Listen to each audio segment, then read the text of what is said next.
Hi, I'm going to give you a speech and I want you to listen to it with the volume all the way down. Sounds odd, right? Well, if you heard those instructions that I just gave you, you have something that 0.38% of the population does not have. I believe that ASL should be taught as a required course as young as infancy all the way through high school. Doing research and being an early education major, there are little to no downsides of doing ASL in school. Learning ASL does not only benefit you, but it could benefit your memory, your fine motor skills, and widen your vocabulary. Today I will talk to you about why ASL should be taught as young as infancy and continued on throughout high school. Nothing is worse than having a child crying and not know what it needs. Having a way to communicate with children using ASL, they can sign to you if they are hungry, tired, thirsty, or in pain. Communicating with a child using ASL can save a parent a lot of frustration. According to an EBSCO-Host article on shaken baby syndrome by Milan Maha, it states that there are 200,000 cases of shaken baby syndrome per year. Shaken baby syndrome occurs when a parent or a guardian shakes a baby out of frustration vigorously, leading the baby to have permanent brain damage or even death. Babies are like sponges and can absorb a lot of information by the time they're about 3 to 5 years old.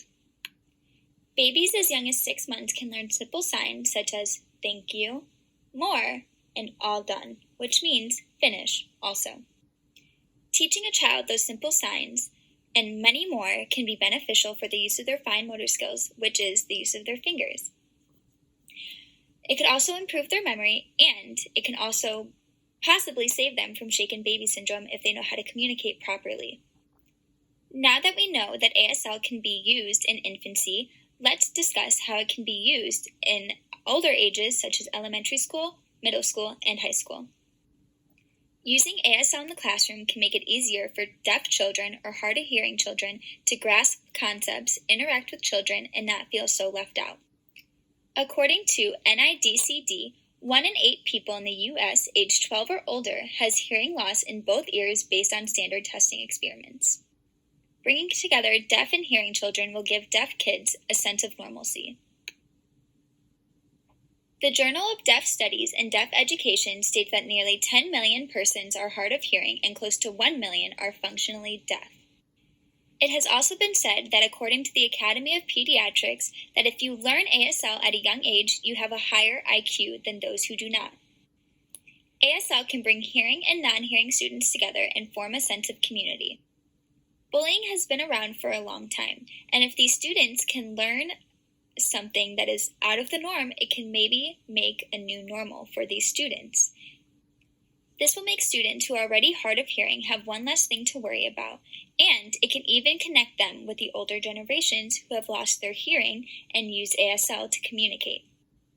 ASL seems like a good cause for the community so far, but there are some downsides that I would like to address. The first thing that I would like to address as a downside is that you have to be in close proximity to communicate. Communication using ASL must be face-to-face or very close, because it is very hard to sign across a table at somebody or across a room when they can't hear you. This is a small disadvantage, but it benefits the ASL speaker greatly. Another small disadvantage is that when you are talking, the signs are very close in ASL, so you may say one thing that offends somebody, which you didn't mean to say. This could lead to embarrassment for an ASL learner talking to an advanced ASL speaker, but practice makes perfect for any language. The last disadvantage of ASL is that it's very hard to communicate with more than 1 or 2 people. Having a conversation with 2, 3, or 4 people in ASL may be hard and difficult, which could lead to frustration for a new ASL speaker.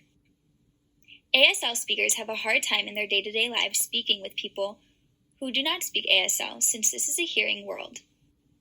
It is the least that we can do to try to make them feel more comfortable and more at home in their world. Although there are a few disadvantages, as with any language such as Spanish or Polish or Portuguese, it will be beneficial in the end to learn. Now that we learned some of the advantages and disadvantages of ASL in infancy through high school, I would like to leave you with this story of a personal experience that happened to me with an ASL speaker. I used to work at a yogurt shop, and I was about 16 at the time when a deaf speaker came in with her child, who was also deaf and spoke ASL.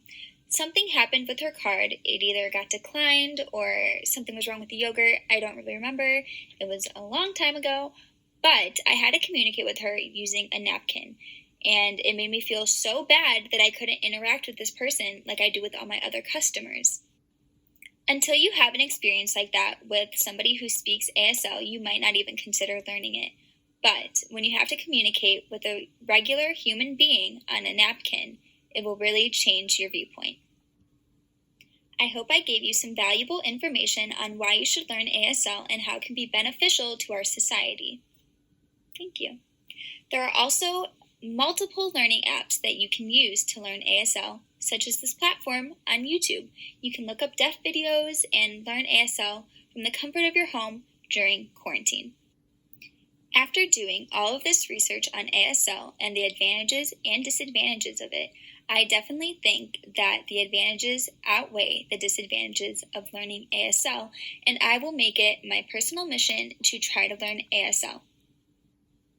I would also like to give a special thanks to all of my friends who have came here and listened to my speech and gave me valuable feedback on it. If you have any feedback that you would like to give me, you can comment on this video and like it.